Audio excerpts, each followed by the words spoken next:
Azam FC hatua ya makundi CAF Confederation Cup. Magoli mawili kasoro ilibaki kwa kila mchezaji wa KMKM kupata goli lake moja la kufungwa kutoka kwa Azam FC.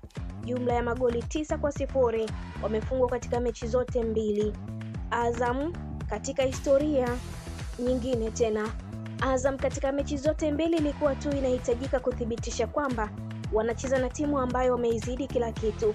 Nilichopenda ni wachezaji wao hawakuonyesha kuchukulia poa mechi, bali walicheza vile inapaswa kuchezwa mechi yoyote ya kimashindano. Binafsi Azam anawaweka katika daraja ambalo kianzio ni hatua ya robo finali. Katika mashindano haya anatarajia kuona performance bora zaidi katika mechi 6 za hatua ya makundi. Wachezaji na benchi lao la ufundi nafikiri wanajua exactly nini kinapaswa kufanyika. Hongera Azam FC, let's do it. Inawezekana mpaka robo finali, na baada ya hapo hesabu zitabadilika. Sisi hao. Historia imewekwa kwa upande wa Azam FC, wakutane sasa makundi. Finali Azam FC wamefanikiwa kuingia hatua ya makundi kwenye michuano ya CAF Confederation Cup kwa mara ya kwanza tangu kuanzishwa kwake. Naamini Watanzania wengi walikuwa wakitamani kwa muda mrefu kuiona Azam FC ikipata ushiriki kwenye michuano ya kimataifa. Leo Ibenge hakuhitaji mambo mengi sana. Ukiangalia kikosi kilichoanza ni kwamba alihitaji kumaliza mechi mapema sana, na ndicho kilichofanyika. Na vijana wake naamini KMKM wamepata walichostahili licha ya kuzidiwa ubora, lakini hata nidhamu yao ya mchezo ilikuwa chini sana. Katika kitu najivunia kwa sasa ni kumshuhudia Yahya bin Zaidi akitumikia eneo la kiungo kwenye hii misimu miwili iliyopita. Jamaa na akili, anajua nafasi anayocheza kwa sasa inahitaji nini kingine. Anaifanya timu kuwa na mtiririko mzuri wakiwa na mpira kwa sababu ya ubora wake katika kupasia, na anajua kufanya mshangao wa machaguo sahihi kabla ya kupasia. Azam pale kwenye safu ya ushambuliaji tutaona mengi sana. Sopo anakupa kasi na muda wote anapenda kushambulia nafasi.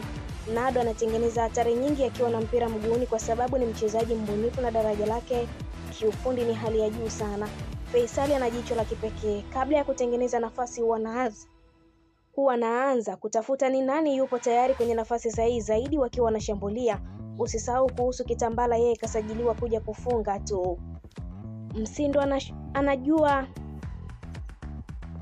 Msindo ashajua raha ya kuweka mpira wavuni. Sasa ameanza kuboresha runs zake kuelekea kwenye box la mpinzani. Leo kafunga tena, umri mdogo lakini akili kubwa mno. Yule Zuzu ana utulivu sana pale nyuma, anaitendea haki sana build up ya Azam FC. Usisahau namna ambavyo Yoro ameiboresha game yake sasa hivi. Anacheza kwa mamlaka sana pale nyuma. Nafikiri kwenye eneo la CBS Azam hawana shida mpaka sasa. Timu imeandika historia ya kufuzu hatua ya makundi, huku kwenye lango alikuwepo Zuberi Foba. Hapa Azam wanajivunia sana kwenye timu yao, kuna kizazi ambacho wamekikuza na wanakipa thamani. Mtazamaji wetu wa Nile TV, asante kwa kuendelea kutufuatilia. Usisahau kulike, kushare, kucomment pamoja na kusubscribe channel yetu ili uendelee kufurahia taarifa zetu mbalimbali za kimichezo kutokea ndani na nje ya mipaka ya Tanzania. Mimi ni Sport Lady Kunilizi, hadi wakati mwingine, kwa heri.